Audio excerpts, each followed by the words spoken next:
Hello दोस्तों, उम्मीद करता हूँ आप सब मज़े में होंगे। गौहर क्लासेस में एक बार फिर आप सभी का स्वागत है। दोस्तों, आज का हमारा टॉपिक है सेंटेंसेस शोइंग कंपल्सन बाउंडेशन ड्यूटीज़, यानी जब कार्य में अनिवार्यता, बाध्यता, आवश्यकता या मजबूरी प्रकट हो तो ऐसे वाक्यों में हम has, have, had, will have या शैल हैव के साथ इन्फिनिटिव का यूज़ करते हैं।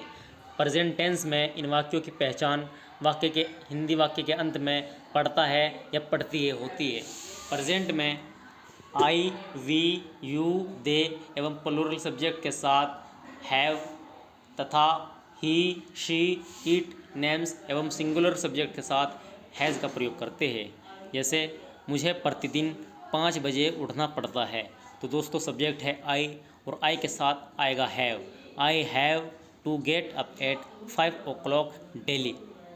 और निगेटिव में दोस्तों सिंगुलर सब्जेक्ट के साथ डज एवं प्लूरल सब्जेक्ट के साथ टू का प्रयोग करते हैं और डू डज के साथ नॉट का प्रयोग करते हैं। जैसे उसे अपने कपड़े नहीं धोने पड़ते हैं। शी सिंगुलर सब्जेक्ट है और इसके साथ डज नॉट आएगा। She does not have to wash her clothes. और इंट्रोगेटिव स्ट्रक्चर में दोस्तों सब्जेक्ट के अनुसार सब्जेक्ट से पहले डू डज का प्रयोग करते हैं। जैसे क्या तुम्हें स्कूल पैदल जाना पड़ता है। दोस्तों सब्जेक्ट है यू और यू के अकॉर्डिंग यू से पहले आएगा do. Do you have to go to school on foot. Past में सब्जेक्ट के साथ हैड का प्रयोग करते हैं। जैसे राज को अपना मकान बेचना पड़ा था। दोस्तों सब्जेक्ट है राज और सभी सब्जेक्ट के साथ चूँकि हेड आएगा तो Raj had to sell his house. दोस्तों नेगेटिव में डिड नॉट का प्रयोग करते हैं और डिड के साथ हैव का प्रयोग करते हैं। जैसे मुझे रात भर नहीं जागना पड़ा था। I did not have to walk up whole night.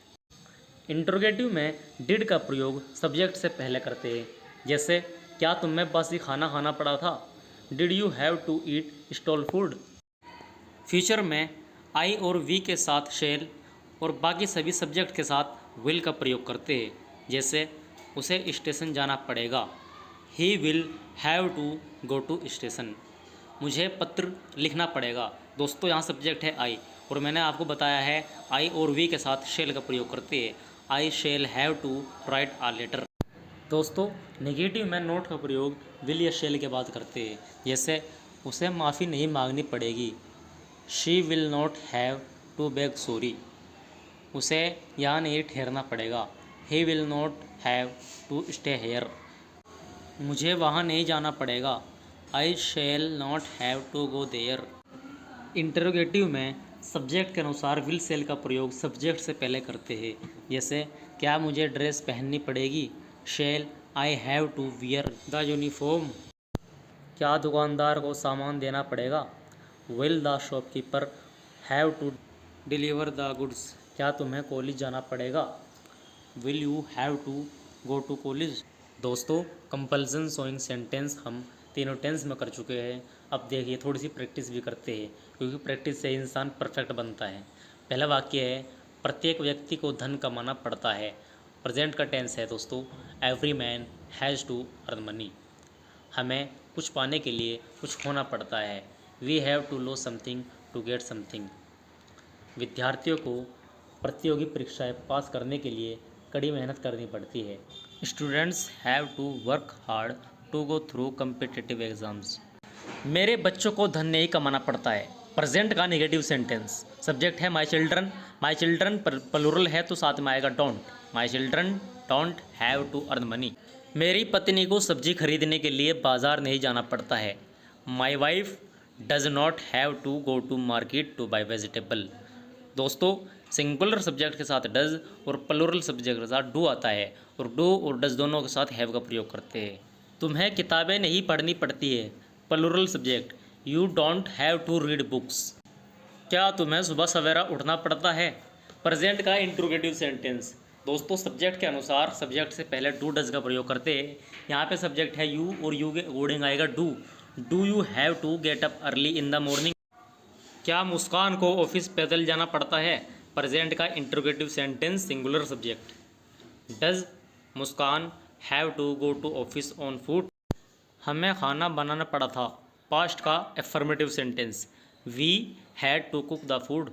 Ramsha को गीत गाना पड़ा था, Ramsha had to sing a song. मुझे वहाँ पहुँचने के लिए टैक्सी करनी पड़ी थी।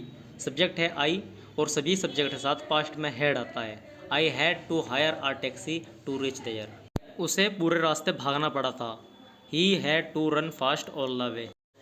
आपको मेरी आज्ञा माननी पड़ेगी, फ्यूचर टेंस का affirmative sentence, you will have to obey me. Future में आई वी के साथ शेल और बाकी सभी सब्जेक्ट के साथ विल आता है।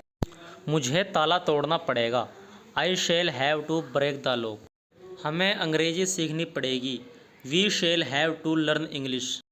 शान को इंतज़ार नहीं करना पड़ेगा, Shaan will not have to wait. क्या मुझे बच्चों को ध्यान से रखना पड़ेगा, फ्यूचर का इंट्रोगेटिव सेंटेंस। दोस्तों इंट्रोगेटिव में वर्ब का प्रयोग हम सब्जेक्ट से पहले सब्जेक्ट के अनुसार करते हैं। यहाँ पे सब्जेक्ट तो आई के अनुसार आई से पहले शेल आएगा, shall I have to take care of kids. धन्यवाद दोस्तों, वीडियो लेक्चर देखने के लिए आपका आभार व्यक्त करता हूँ। दोस्तों आपका सहयोग ही हमें साहस प्रदान करता है, आपके सहयोग की बहुत आवश्यकता है। वीडियो को ज़्यादा से ज़्यादा शेयर कीजिए, चैनल को सब्सक्राइब करने और कराने में मदद